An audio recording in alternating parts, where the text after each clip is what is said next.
Let me tell you about a promise. It's a story that starts way up in the Andes Mountains, in a town so high you feel like you can literally touch the clouds, and it ends on Park Avenue in New York City.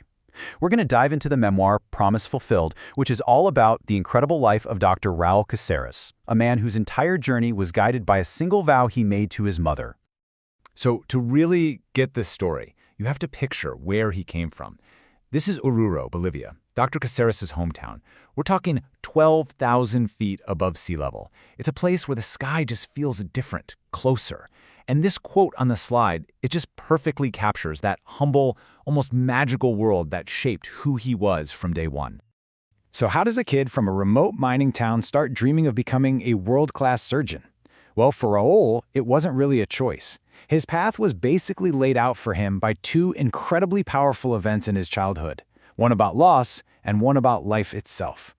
And here they are, the two moments that changed everything. First, an unbelievable tragedy.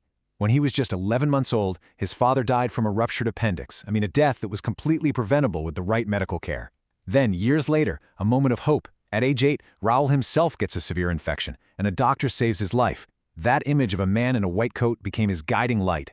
You've got loss on one side and life on the other. His whole destiny was really born right there in between.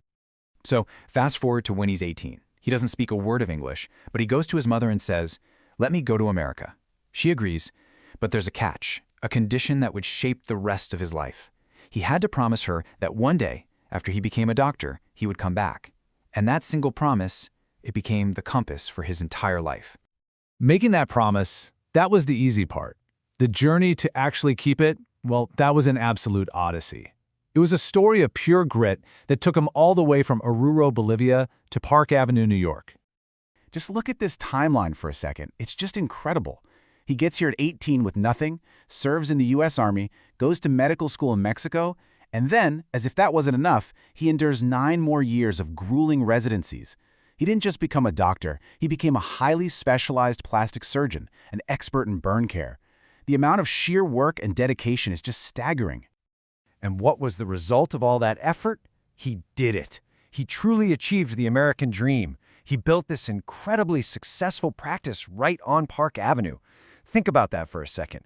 From the thin air of the Andes to the absolute pinnacle of the New York medical world, he had made it.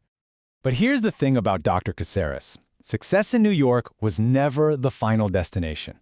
The story now pivots to what it was all really about, fulfilling that promise he made to his mother so many years ago. You can imagine how easy it would have been to just enjoy that success, right?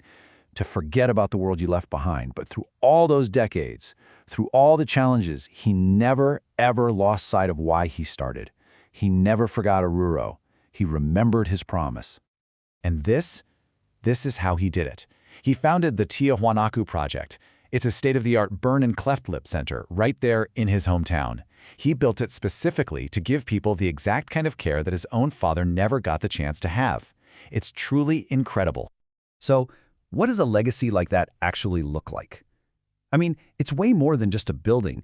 It's about the thousands of lives that have been completely transformed inside its walls. The impact is just massive.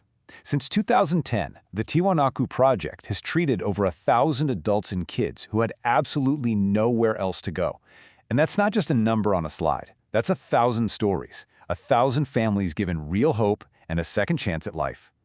And it's not just us saying it. His work is recognized by his peers all over the world. This quote from Dr. Michael Johnson really says it all. This project isn't just about medicine. It's about giving hope to an entire community that desperately needed it. And this is where the story just comes full circle in the most perfect way. His own life story now helps fuel his mission. Every single penny from the sales of his memoir, Promise Fulfilled, gets donated directly to the Tiwanaku Project. It ensures that this legacy of healing will keep going for years.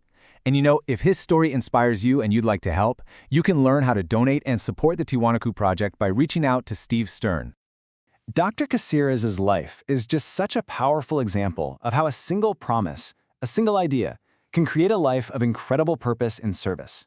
It kind of leaves us with a question to think about in our own lives. What promise would you travel the world to keep?